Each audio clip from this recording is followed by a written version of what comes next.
Salut à tous, j'espère que vous allez bien. On se retrouve pour une nouvelle vidéo sur le Footprint TradingView. Donc on va analyser ce footprint, donc version bêta. On va voir ensemble un peu ce qu'il a, ce qu'il n'a pas. Hein. Ça reste un peu limité, il y a quand même un gros défaut. Je vous en parlerai après. Quelque chose de très important qui n'a pas été mis. Ou que je l'ai loupé, mais en tout cas je ne trouve pas. N'hésitez pas à nous rejoindre sur le Discord, on a une super communauté, sur Twitch aussi.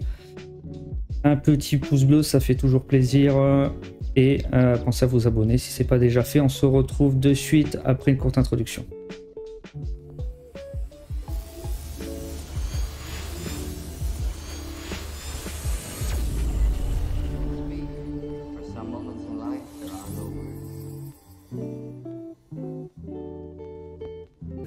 Donc aujourd'hui, on va se pencher sur le Footprint TradingView. J'ai fait d'autres vidéos qui sont ici. Vous êtes sur mon site internet, sur le Footprint. Vous avez toutes les formations ici, là. Donc dans Order Flow, j'ai fait 2 vidéos. Aujourd'hui, on va juste voir le Footprint TradingView, ce qu'il nous offre, ses limites, ses réglages. Mais ça va pas être du tout axé une vidéo complète sur le footprint. Ici vous avez toutes les bases hein, si vous voulez tout comprendre du footprint. Et ici vous avez une très bonne stratégie scalping que j'utilise sur le footprint. Je vous invite à aller voir si ça vous intéresse. Vous avez pareil hein, les liens ils sont en description de la vidéo. Donc il est où déjà? Il est ici, je dis pas de bêtises. Ok, empreinte de volume. Print. Alors on va aller voir sur le Nasdaq, c'est un marché un peu plus fin, ça bouge un peu plus.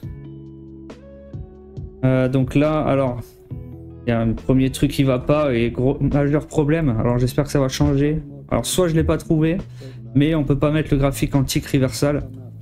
Comme expliqué dans mes vidéos, c'est comme ça qu'on utilise le footprint. Hein. C'est la rotation qui nous intéresse, c'est pas le temps. Le temps d'ailleurs, en général, on s'en fout hein, en trading, hein, je veux dire... Soit on utilise les volumes dans les bougies, soit on utilise des rotations, mais très peu de temps chez les professionnels en tout cas.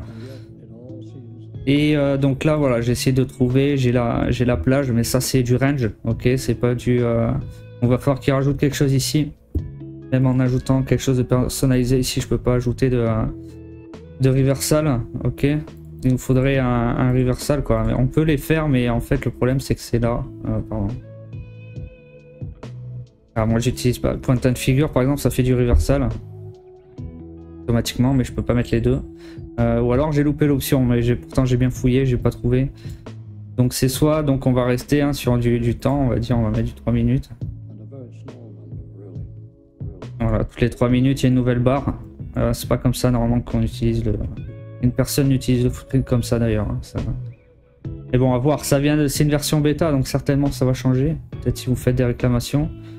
C'est pas bon bah moi je m'en fous, j'utilise pas TradingView, mais c'est quand même un peu le plus important quoi, d'avoir un footprint reversal. Ok, reversal c'est une rotation en fait où par exemple si vous avez un reversal 4 sur une barre haussière, tant qu'on ne retrace pas de 4 ticks ça change pas de barre. Une barre baissière, tant qu'on remonte pas de 4 ticks ça change pas de barre. Simplement ça s'appelle des barres hein, d'ailleurs à la base. Ok, on est sur des barres et plus sur des bougies.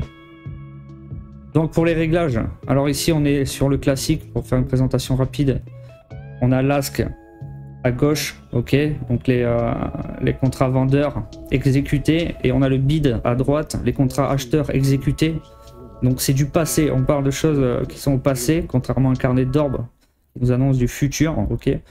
Là c'est des ordres exécutés, c'est pas des ordres en attente. C'est-à-dire que là c'est les ordres qui passent, tac tac. Alors je vais pas vous dire la seconde parce que j'ai pas le forfait contrat à terme, la Nasdaq et compagnie sur TradingView, parce que j'utilise pas TradingView. Donc là il y a un petit décalage je crois de 20 minutes, mais c'est pas grave. C'est fait comme si c'était en direct. Donc vous voyez à chaque seconde les contrats exécutés du côté du bid et de l'ASK, ok. Donc en rouge, ça, on lit un footprint en diagonale toujours, ok. Au droite et pas à gauche dans ce sens, d'accord. En surbrillance, on va voir les imbalances. Ce qu'on appelle, c'est les différences en pourcentage entre les contrats vendeurs et acheteurs. Par exemple, ici, on a une surbrillance. Pourquoi? Parce qu'on a 9 ici du côté acheteur et 88 du côté vendeur. Ce qui nous fait, là, le réglage est sur 300%. Là, on est sur du 1000%, hein, du coup. Donc, on a une surbrillance. Sinon, s'il n'y a pas de déséquilibre, on reste sur du rouge classique, vous voyez. Ces couleurs se règlent, je vais vous montrer après. Pareil pour le vert, ok, là on voit 19 ici, 87 ici. Donc on a ce qu'on appelle une imbalance tout simplement, ok. Donc une différence notoire entre le bid et l'ask, entre les contrats acheteurs et vendeurs exécutés. Toujours penser à ça, c'est des contrats exécutés. À la seconde où c'est exécuté, ça passe ici, ok. De toute façon le chemin il est simple, hein, c'est hop, on va mettre un petit time and set ici.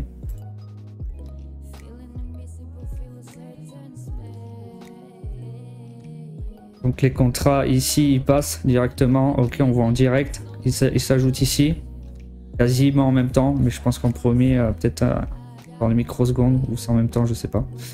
Ça c'est le time and sell, on voit tous les contrats passer. Je sais pas si, je crois pas que ça y est ça sur TradingView. Et là on a tous les contrats exécutés, ok, et ici c'est le carnet d'ordre, donc ça c'est les ordres limites en attente.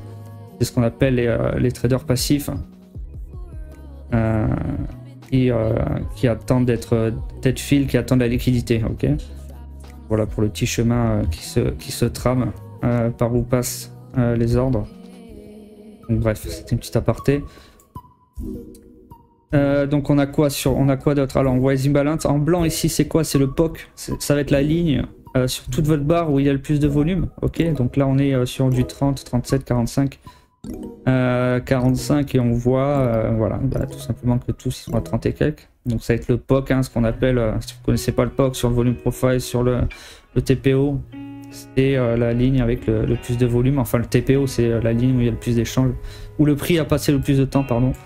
Mais c'est comme, voilà, comme le volume profile, le POC. Ok, là il a décalé, pourquoi? Parce qu'il y a plus de contrats échangés sur cette ligne. Hop, il décale ici pour passer à plus de contrats ici maintenant, d'accord. Donc une fois que la barre est clôturée, hein, ça bougera plus, d'accord. Là tout peut changer encore tant qu'on clôture pas dans 1 minute 22. Mais voilà, très bizarre qu'il s'est pas mis le reversal, ou je l'ai pas trouvé. Mais voilà, les commentaires si vous le trouvez.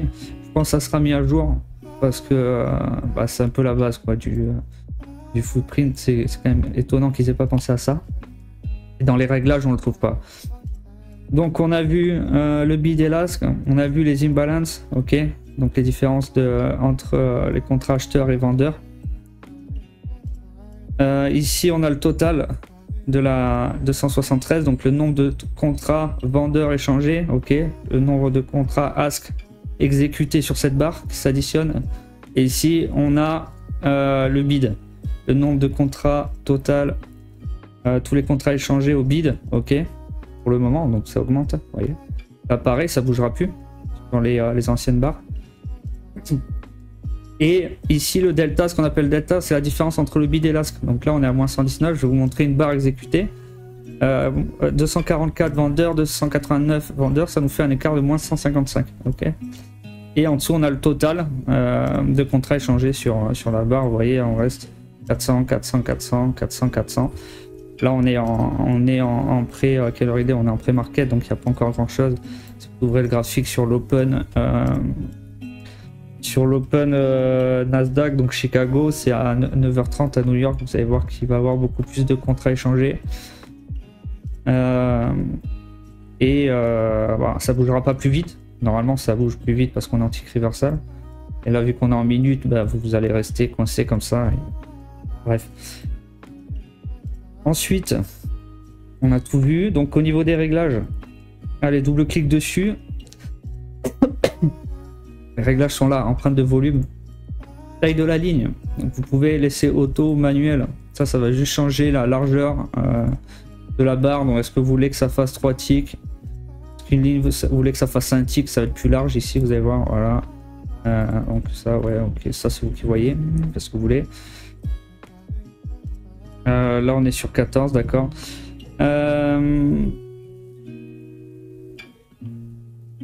Alors les types de footprint, on a donc achat et vente. Bon bah bid et ask, hein, c'est footprint, hein, dites pas achat et vente. Hein.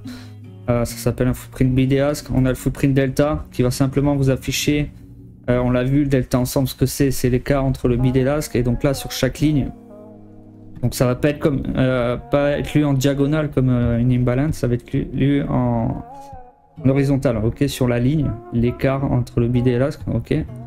Là, on voit plus de force acheteuse, vendeuse, en plus le POC, ok. Vendeuse, ok, donc c'est juste la différence entre les contrats acheteur et vendeur sur chaque ligne. C'est notre façon de lire, donc c'est la bougie est là et le delta à droite, ok. Bougie là, delta à droite, bougie ici, delta à droite. Il n'y a pas, comme tout à l'heure, on ne sépare pas le bid et l'asc en fait. On regroupe juste le delta. Donc ça peut servir aussi. Moi j'utilise le bid et l'asc tout le temps sur mon logiciel ici. Il est là. Ah bah vous voyez un peu ce que c'est un tick reversal, c'est ça. Donc là je suis en 1.4, donc dès qu'on va redescendre, là on est sur une barre haussière. 1, 2, 3, 4, dès qu'on arrive là on change de, voilà, hop, on change de barre. Maintenant dès qu'il retrace vers le haut de 4, donc on peut descendre jusqu'ici, mais tant qu'il fait pas un retracement de 4 barres, donc là on est allé jusqu'ici, donc tant qu'il revient pas ici, on change pas. Voilà, là on est revenu, bam, on change. Donc ça c'est un tick reversal, c'est comme ça qu'on lit le footprint et jamais en minutes. Voilà. Vous voyez. Type, alors on était sur le delta, le total. Bah c'est tout simplement un. Donc ça c'est pas, ça s'appelle pas total, ça s'appelle le footprint volume. Ok, donc ça c'est le bid ask, footprint bid ask, footprint delta, footprint volume. Donc on a le volume échangé sur chaque ligne, on fait même plus d'écart. Vous avez par contre en dessous les voilà, vous avez des petites analyses ici. En fait c'est un volume profile tout simplement sur la bougie, je vais vous dire ça. Et la couleur, bah, plus elle est claire, plus il y a de volume, et plus elle est sombre et moins il y a de volume. J'imagine que c'est ça, arrière-plan, voilà, ça, vous pouvez le régler. On va revenir, donc là rien delta, donc là on voit le delta de toute la barre totale, le total du volume échangé, du contrat échangé sur chacune des lignes, ok. Nombre d'achats et nombre de ventes, et donc voilà, on a tout affiché en dessous et on garde le volume. Je reviens sur le bid et l'asc. Donc vous avez des réglages, donc je vois, ouais, c'est des réglages différents pour chaque. Alors là, pour le delta et l'achat et vente, c'est pareil. Donc les arrière-plans à régler, ok. Donc plus on est clair et plus il y a un nombre de transactions importantes. Pareil pour l'arrière-plan. Alors c'est pas l'arrière-plan sell, c'est l'arrière-plan ask, ok. Et l'arrière-plan bid en dessous. Ils ont du mal avec les, ou alors c'est peut-être parce que je suis en français, je sais pas, mais ça fait vraiment traduction de débutant quoi. Ça fait pas super pro pour un logiciel de cette ampleur. Donc zones de valeur. Donc voilà, je vous en ai pas parlé là. On les voit à peine, les petits pointillés. Donc les 70% où il y a eu plus de contrats échangés. Donc ici c'est entre cette ligne et cette ligne. Ok. Donc ça doit pas être super précis parce que vu qu'on est sur 10 cases et vu la largeur des lignes, on doit pas vraiment être sur 70% tout le temps, mais bon, ça doit être approximatif quoi. Ça m'étonnerait qu'ils arrivent à trouver des chiffres justes seulement avec 5 cases comme ça, mais bon, c'est pas grave, ça vous donne une idée. Ça peut vous servir de support résistance par exemple. Ok, ici là on voit qu'on a 70% des contrats échangés. Donc voilà, on voit que ça a servi de support. Il y avait un delta positif, mais ça a servi de résistance, pardon. Enfin bref, c'est pas. Donc voilà, c'est tout simplement la value area hein, qu'on utilise aussi sur le, comme pareil sur le TPO, sur le volume profile. Le POC en blanc, hein, aux lettres. Vous pouvez changer les couleurs ici. Afficher les informations de synthèse. Ok, ça c'est pour voir donc les petites infos en dessous. On recommande, ça c'est important. J'en parle d'ailleurs dans mes vidéos hein, de qu'est-ce qu'il faut afficher, mais après bon, il n'y aura pas. Faites ce que vous pouvez avec TradingView, mais bon, waouh, ça part en couille. Je pense qu'il y a une annonce. Voilà, quand ça part, hein, vous voyez un bel exemple là, c'est pas qu'il y a... C'est pas... Tout le monde pense, quand ça part comme ça veut dire qu'il y a beaucoup de volume, mais en fait non, c'est tout l'inverse. C'est qu'il n'y a justement pas de contrepartie en fait. Les gens, quand il y a une annonce ou quelque chose d'important, bon alors là je suis sur le pétrole donc ça marche pas. Mais c'est intéressant à voir, intéressant à savoir aussi. C'est pas parce que la bougie explose que il y a eu que tout le monde achète, tout le monde vend. Non, c'est qu'il y a, comme il y a une annonce, il n'y a pas de contrepartie en fait. Il n'y a pas de liquidité en face. Donc le peu de volume, j'ai pas le NAS là, mais c'est pas grave. Je peux vous le mettre si vous voulez. Intéressant à voir. Attends, je vais mettre en base.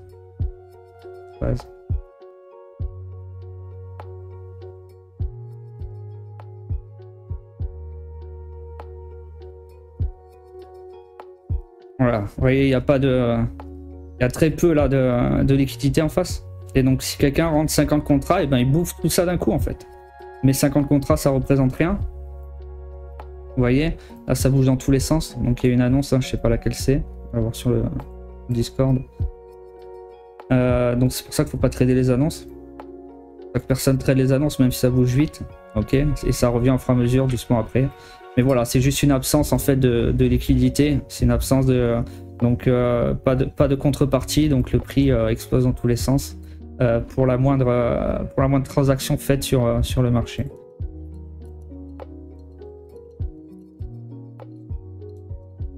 Ensuite, surbrillance, niveau empilé. Bon, alors là il m'a un peu tout gâché. Niveau empilé, c'est les clusters, ce qu'on appelle. Donc ça va être les... vous avez des zones d'imbalance. Par exemple, si vous voulez qu'il y ait 3 niveaux d'imbalance, ce qui est intéressant à faire, c'est sur des... je sais pas si je vais la voir. En même temps, avec ce... dégueulasse. C'est vrai qu'en reversal, ce qui est intéressant à faire... Là, vous voyez, vous avez 3 niveaux d'imbalance, et ben, ils vous les prolongent sur le graphique. Les clusters, c'est intéressant, ça peut servir de support aux résistances. Je vais plutôt voir ça sur mon pétrole. Mais bon, il n'y a pas eu l'ouverture du marché, donc je sais pas si on va en trouver ici. Et là, il y a 3 niveaux. C'est des niveaux d'imbalance, tout simplement. On appelle ça cluster à partir, moi je dis à partir de 3, 2 ça suffit pas. Bon, 2 ça peut le faire. Ici, on en a un aussi. Niveau acheteur. 3 imbalances acheteuses. Ça peut servir de support et résistance si vous n'êtes pas rentré à un niveau. Et donc là, il vous les prolonge en fait. Il vous les prolonge sur la... On en a une là. Ouais, bah c'est celle-là quoi. Il a prolongé celle-là. C'est vrai que c'est pas super bien foutu, mais c'est mieux que rien. Déjà qu'il l'avait pas, donc c'est cool. Bah voyez, là on les a partout forcément. Vous pouvez changer le nombre que vous voulez. Si vous mettez 2, vous allez en voir un peu plus. Alors, il n'y a pas grand chose parce que je peux... Alors, moins une minute. Avec quelque chose. Ah ouais, un peu mieux, ouais. C'est pas en reversal en fait, c'est un peu nul. Ah non, il faudrait plus de temps, ouais. 15 minutes peut-être. Alors des trucs plus larges, ouais voilà. Ouais. Bref, voilà, ça c'est des clusters, donc c'est différents niveaux d'imbalance qui s'empilent. Je conseille de laisser à 3, après c'est vous qui voyez. Et ça vous prolongera tout simplement sur la map. Même à 2 là il me montre rien. Si là voilà on en a 2, ok. Là par exemple bel exemple, hein, ça a servi de résistance. Alors ne tradez pas ça, hein. Ne tradez pas que ça bien évidemment. N'hésitez pas à aller voir les vidéos, je parle de stratégie et tout, beaucoup plus complexe. Si ça vous intéresse sur le footprint. Et voilà. Et en 3 minutes. Donc les niveaux, vous pouvez mascouler, 3, 4. Séance, donc là on a le session cash ou Globex. Donc cash, ça va être le trading régulier. Ok, donc là on est sur les horaires de la bourse. Donc si vous tradez par exemple le SP500, le Nasdaq, c'est la bourse de Chicago, c'est des entrées, des horaires à 9h30 l'open, à 17h ou 17h30, je sais plus. Et par exemple si vous tradez moi je trade le pétrole. Les matières premières c'est à New York, donc le gold aussi c'est à 9h du matin. Donc vous aurez des données affichées sur la session cash ou Globex, on dit à la base, hein, on dit pas trading électronique ou trading régulier, enfin on le dit, mais ça fait plus professionnel de parler comme ça. Donc la Globex c'est l'électronique et la session cash c'est la régulière. Ajustement pour les changements de contrat, ça va être simplement pour lister votre footprint sur les rollovers. Ok. Précision par défaut. C'est quoi ça? J'ai pas. C'est ça.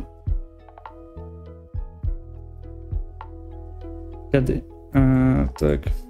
Là, je sais pas du tout ce que c'est. Entier.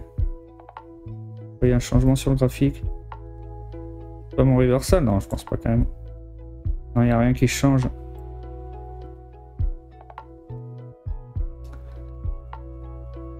Précision, je sais pas ce que c'est.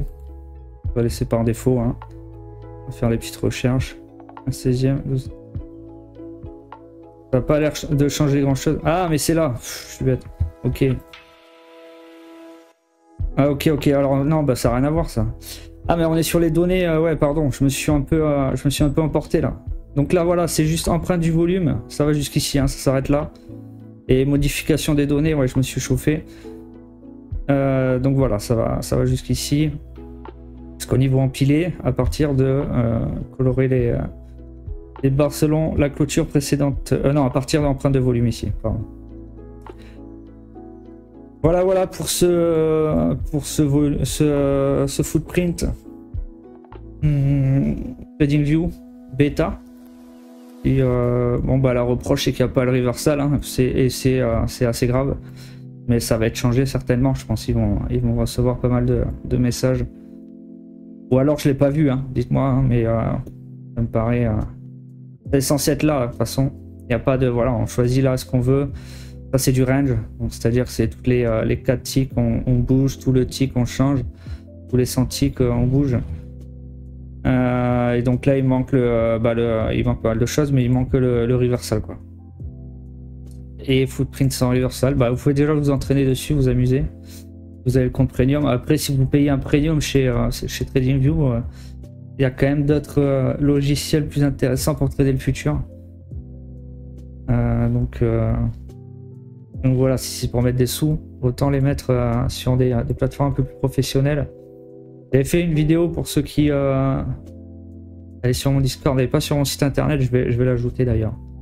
Je crois que c'est la vidéo, c'est cross trading. Voilà, vous cherchez cross trading, West trading, cross trading, et j'explique qu'est-ce que vous pouvez faire.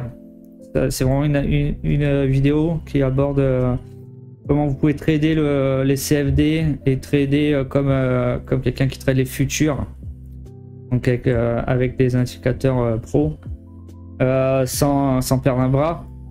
Et il y a de quoi faire sur TradingView avec le plan basique sans payer. Il vous faudra juste les donner en direct à 3-5 dollars par mois. Et vous pouvez prendre les positions sur votre CFD, hein, c'est largement faisable. Je le fais en live d'ailleurs, je passe ma propre firme sur du pétrole, j'analyse tout ici. Et je prends mes positions sur la propre firme, il n'y a aucun problème. Hein. C'est pas les mêmes cotations, mais c'est les mêmes mouvements, ok. Sans que vous faites pas du scalping, en fait, ça serait vraiment... Voilà, ça peut arriver, un coup de malchance où vous allez être pris en SL à 2-3 ticks. Sur le CFD, pas sur le futur, mais l'inverse peut arriver aussi. Ça reste... les mouvements sont quasiment les mêmes, hein, je vous l'explique dans les vidéos, je vous le prouve aussi en calquant des graphiques. Donc voilà, c'est possible. C'était une vidéo pour faire comprendre que c'est possible de trader les futurs avec un CFD avec peu d'argent. Ok, vous avez VWAP Volume Profile accessible gratuitement sur TradingView. Et là je vous mets des formations, vous avez de quoi faire, hein. Avec Market Profile, là tout ça c'est pareil, vous utilisez le Volume Profile, c'est la même chose, même si c'est des formations sur le TPO. Moi j'utilise d'ailleurs que le TPO sur la session cash, hein. Donc mais sur tout ce qui est les autres time frames, c'est du volume profile, ok. C'est du sur l'année, sur le 3 mois, sur le mensuel, sur la semaine, sur du volume profile. Les WAP, tout ça c'est gratuit, vous voyez, sur vous aurez gratuitement sur TradingView avec un forfait gratuit. Donc voilà, il y a moyen de faire quelque chose. Les futurs, c'est pas accessible que à ceux qui sont riches. Vous pouvez le faire aussi et avoir des bons indicateurs et vous entraîner pour ceux qui sont jeunes, qui n'ont pas trop d'argent et qui ont envie de faire du démo. Il y a moyen de faire quelque chose avec tout ce qu'il y a ici. Market Profile, Order Flow, hein, vous regardez les deux. Il y a de quoi faire. Voilà, c'est tout pour cette vidéo. J'espère qu'elle vous a plu. On se retrouve la semaine prochaine pour une nouvelle vidéo. Je vous souhaite à tous une excellente semaine et vous dis à très bientôt. Ciao!